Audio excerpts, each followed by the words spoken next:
I've gotten a lot of questions about what software I use to create these YouTube videos and even my course videos.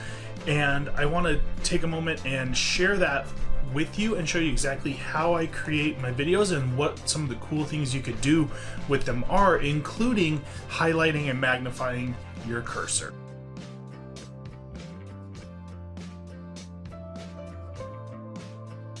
So I want to start off by showing you what you can do with this software. Here on my undergraduate biomechanics course, if we go here, this is where I house all my videos that my students watch for their undergraduate biomechanics course. And so I want to just show you one of the first videos that I have them watch here. This is a joint actions video. And I always like to start my videos with a little bit of a silly introduction. This is a great little bonus tip here if you're creating videos. Do something lighthearted to introduce the topic you are going to teach.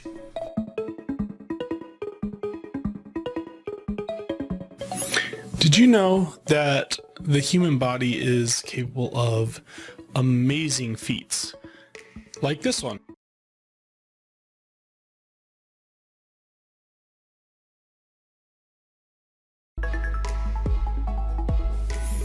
In this video, you're going to learn how to describe those movements and what's actually going on. So as you can see, I did a little bit of an intro, let them know what they're going to be viewing, and I was able to include other media within that, which is a really cool thing with the software I use. So now here we are in the presentation, and within the presentation, I just do a screen recording of a full PowerPoint presentation, and PowerPoint and Microsoft 365 will automatically transcribe, so you'll see the automatic transcription underneath the PowerPoint throughout this video as we go.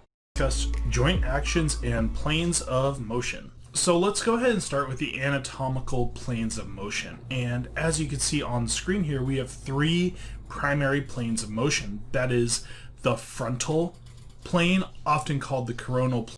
So you can see this is nice, clean, and crisp. These videos are really powerful ways to teach your students. You don't have to do live sessions over Zoom. Here's another thing that you can do with it. You can actually share your phone screen using this, and it's another way to add dimension to your videos if you have something on a mobile device that you want to share with your students. Finally, what a lot of people like to ask me about and what they are wondering is, how do I get this magnified mouse that actually moves around the screen as I use it with an account? And what you'll do is you'll go up here to this little video icon that says create. So as you can see, that magnification moves with me, and if I click on it, you'll see a ripple. And you click on it, and there was that ripple. So what do I use to do this? Well, I use a program called Camtasia. And many schools have this as a license for their instructors. And what you are seeing is the actual editing version of it. Now, I've used this for a few years, and so there's a lot that you could do with it, but at the bare minimum, it allows you to screen record, and it allows you to screen record from a camera and your computer at the same time, and it allows you to edit things up, clean it up, and add other media like music and images and GIFs and videos that you might want to use. So one of the really cool things here within Camtasia is cursor effects. And when you go to cursor effects, you could see that there's a lot of different options. You could do magnification, which is my personal preference, and within that magnification, let's say I'm going to drag it down and add it to this one right here, you'll see that I can actually change the size of it over here, and I could zoom in and out, and I could create all sorts of different effects. I could do spotlight, I can highlight, I can smooth that cursor out to make it easier for the eye to see. I can also do different animations when I do clicks. So you could add a sound. You could have your computer record a clicking sound when you click on the left button, or you could even do right clicks as well. So there's some powerful things here that you could do within Camtasia.